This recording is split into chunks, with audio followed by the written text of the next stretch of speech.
சிந்திப்போம். மகேஸ்வர மூர்த்தங்கள் 25. சோமாஸ்கந்தர், நடராஜர், ரிஷ்பபாருடர், கல்யாண சுந்தரர், பிக்ஷாடனர், காமசாம்ஹரர், காலசம்ஹாரா, திரிபுரநாதர், சாலசுந்தரர், கஜசம்ஹாரா, வீரபத்ரர், தக்ஷணாமூர்த்தி, கிராதகர், கங்களர், சாக்தரனர், கணசித்திரமூர்த்தி,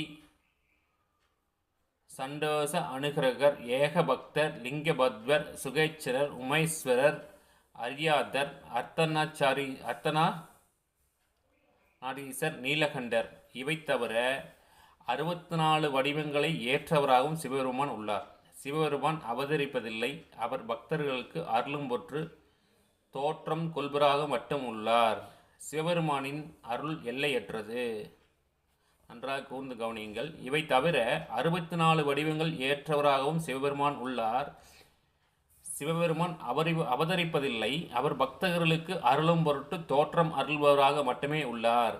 சிவபெருமான் அருள் எல்லையற்றது. நன்றாக கவனித்தீர்கள் என்று சொன்னால், சிவபெருமானின் அருள் எல்லையற்றது. எனினும் கண்ணால் காணும் பொருளில் மலையளவுதான் அளவு பெரிதாக காணப்படுவதால் மலையளவு என்று இவ்வரையில் இயம்பினார். துரியம் என்பது சுத்த தத்துவ நிலை, அதாவது 4வது நிலையாகும். சாக்ரம், சொப்பனம், சுளுத்தி, துரியம் இந்த 4 வகை கடந்த நிலை தூர்யாகீதம் என்றும் 5ஆம் நிலை.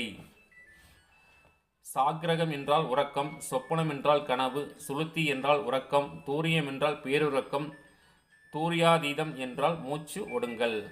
இவைகளுக்குள் மேலும் மேலும் விளக்கங்கள் பல உள்ளவையால் இத்துடன் முடிவு செய்வோம். எவ்வளவு அறிந்தனும் மேலும் மேலும் அறிந்தும் வகையான ஆசையை தருவது ஆறா அமுதமாகும். இறைவன் அருள் எவ்வளவு தரினும் மேலும் மேலும் அருளை கோரும் பாங்கினை இந்த வரிகள் குறிப்பிடுகிறார். இறைவனால் ஆட்கொள்ளப்படும் போதும் அதுவும் போதாது உணர்த்துவார் ஆகினார். பார்த்தீங்களா? எவ்வளவு அறிந்தனும் மேலும் மேலும் அருந்தும் வகையான ஆசையை தருவது ஆறாவமுதமாகும்.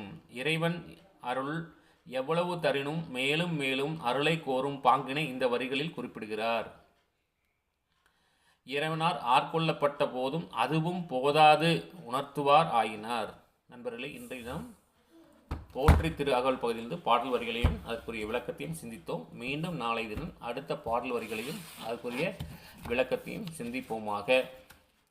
அரகர பார்வதி பதையே, அரகர மகாதேவா. உருவாய் அருவாய் உளதாய் இளதாய் மறுவாய்